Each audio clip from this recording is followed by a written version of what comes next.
Sorry நம்பின, நான் என்ன வேணும்னு அடிச்சேன், அந்த திருடி அடிச்சேன், அது உங்க மேல பட்டுருச்சு. யாரா இருந்தா என்ன, இவ்வளவு பெரிய தேங்காவை யாராவது தூக்கி போடுவாங்களா? சின்ன காய் தான் தூக்கி போட்டேன், அது உங்க மேல பட்டதுக்கு அப்புறம் பெரிய காய் ஆயிடுச்சு. இனிமே இப்படி நடக்காதுண்ணே.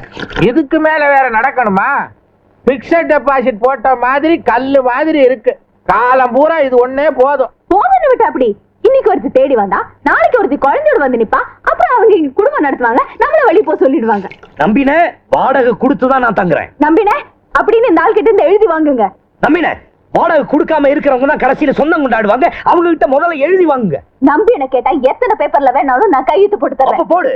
அத கேட்க உனக்கு என்ன ரைட்ஸ் இருக்கு? நீ ஒரு பிக் பாக்கெட். ஜாக்கிரதையா பேசு, குறவளை. நீ தான் ஜாக்கிரதையா பேசணும். என் ஜாதகத்துல இருக்கு நான் ஒரு கொலைகாரி ஆயிடுவேன். அது நீயா இல்ல மாதிரி தான் ஓ அதிர்ஷ்டம். ஒரு கொலைகாரியை கொலை பண்ணுவேன் என் ஜாதகத்துல இருக்கு. அப்ப அது நீதான் பார்த்து நடந்துக்க. ஜாக்கிரதையா இல்ல கொலை பண்ணிடுவேன். சும்மா கொலைகள்னு சொல்லிட்டு பயமுடுத்தாத. மரியாதையா முதல்ல கையெழுத்து போடு. நீ முதல்ல போடு. நீ போடு. நீ போடு. நீ போடு. நீ போடு. ஐயோ, நீங்க போடுற சண்டையில என் மூஞ்சி பூரா எச்சி. நீங்க ரெண்டு பேரும் கையெழுத்த போட்டு தொலைங்க. நான் போடுறேன் நம்பின. நானும் போடுறேனே. அட ஆண்டவா, இவங்க ரெண்டு பேரும் சேர்ந்து என்ன இவ்வளவு கொடுமை செய்யாம சீக்கிரமா அவங்க ரெண்டு பேரையும் வாங்கிட்ட கூப்பிட்டுக்கோ.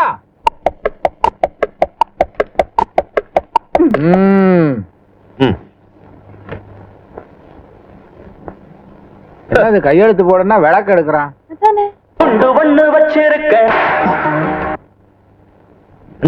யார் பாடுறது? பாட்டா? கையெழுத்து போடனா கதையா விடுற. போடியா சீக்கிரம். போடியா. போடுறேன். கோச்சுக்காத, போடுறேன். பாட்டு கேட்கலையா? இது ட்ரிக் நம்பின, இது ட்ரிக். சொல்லுங்க. பாட்டாவது பூட்டாவது போடியான்ற. போடுறேன்னு. பாட்டு போடு.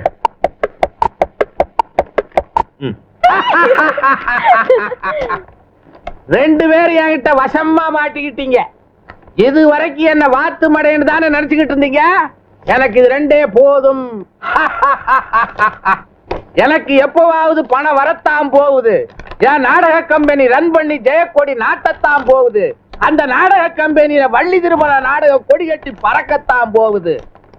தம்பி, ஓ ஆயுள் பூரா பணமே வாங்காம அந்த வள்ளி திருமண நாடகத்துல கதாநாயக முருகனா ஓசியில நடிச்சு கொடுக்கறதா ஒப்பந்தத்துல கையெழுத்து போட்டிருக்க நீ.